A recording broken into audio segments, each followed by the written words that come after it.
What's good, YouTube? It's your boy, Blue Blood Sports TV, back at y'all with another one. So, Errol Spence pops out on social media once again, and Errol Spence is looking like he's planning to move up to 160 pounds, like he made the statement that 160 and 154, he the boogeyman and he coming, right? So, there's a video of Errol Spence running, and there's Errol Spence eating, right? Sitting at the table and eating. And he's not out of shape, right? In the past, you see Errol Spence that he was completely out of shape, out of boxing shape. And Errol Spence admitted that he had to have weight loss camps instead of having camps where he's just being strategic and focusing on his opponents. He had to have weight loss camps, right? Now, the last time we saw Errol Spence was over a year ago, which was July of 2023, when he took on and lost and suffered the first loss of his career, losing to Terrence Bud Crawford, right?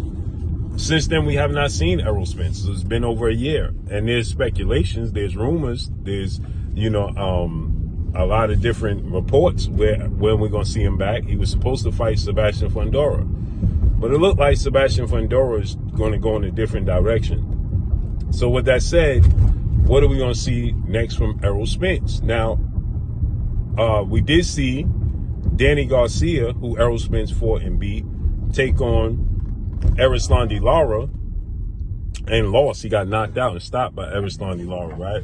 Tough loss by Danny Garcia, the first knockout loss he suffered in his career. But he seemed to be very, very disinterested in that fight. He seemed to be already checked out of the sport of boxing, not much motivation, right? And so you see these photos from Errol Spence, and he seems to be in pretty good shape. Now, we know there's a lot of, the process is a lot, right? Because he parted ways from his longtime trainer in Derrick James, well-renowned, two-time Trader of the Year, future Hall of Famer Derrick James. They parted ways. He's with Derrick James his whole career. So maybe Errol Spence is being very, very strategic and doing his due diligence and, making sure he does his homework with whoever he gets with next, because he's going to need a new trainer. For the first time in his career as a professional, Derrick James is not going to be training him. That's going to be something completely new, a different voice in your corner. We've seen it in the past, but, at 34, he's making the first change of his career. Typically, when you make changes in your corner and your trainer, it's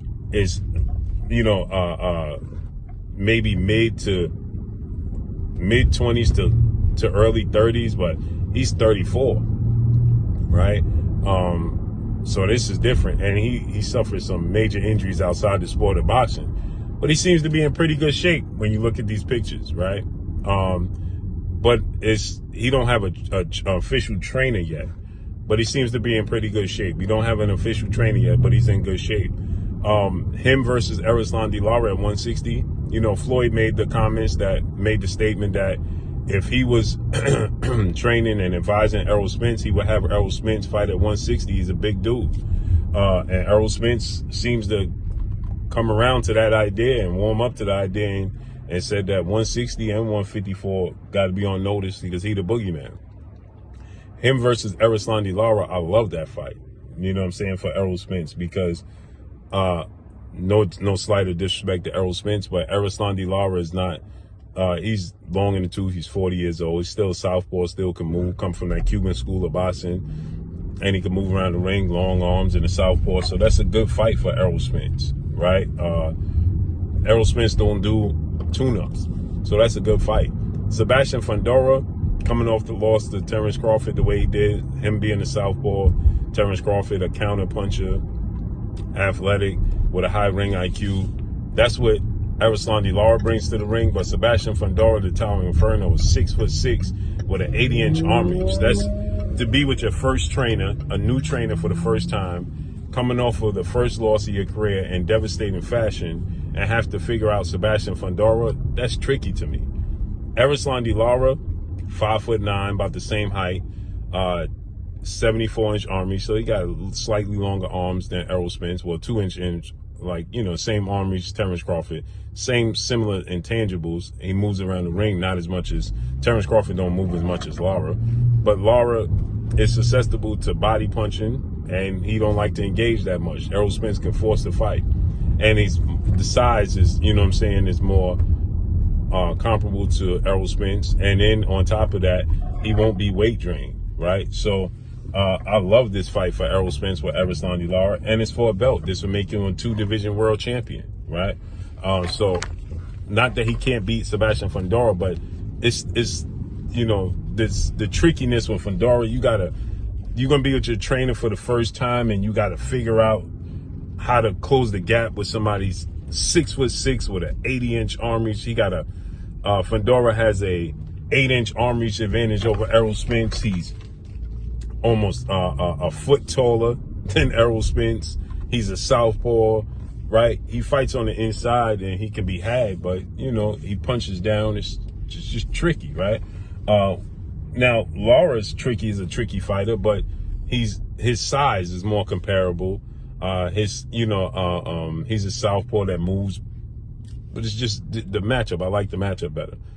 So Errol Spence letting the world know he's staying active, and he coming back. So let's see what's next, man. It's supposed to be Fundora, but it said Fundora in the end of January. Then Fundora said he's not interested in Errol Spence. He wants Terrence Crawford, and they supposed to go to a purse bid today. So we got to see how that unfolds and how that plays out moving forward. But you know, I guess we'll see if it's gonna be Fundora. So let's see how it unfolds and plays out. But that's all I got for y'all. Follow me on Instagram at Blue Blood Sports TV, all in one word. Drop a comment below. Let me know what y'all think. I'm gone. Peace.